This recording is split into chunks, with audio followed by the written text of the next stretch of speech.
Eto, bigla ko lang naisipan sa kalagitnaan ng aking trabaho. Pansin nyo ba?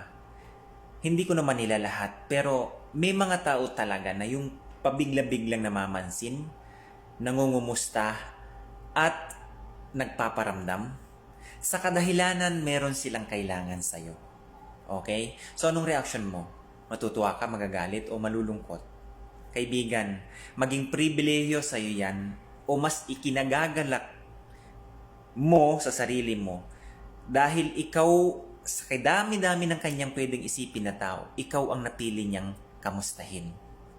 Kasi ganito yan, isipin mo na lang na ikaw yung kandila na sisindihan para magbigay ng liwanag sa dilim ng kanyang kapaligiran.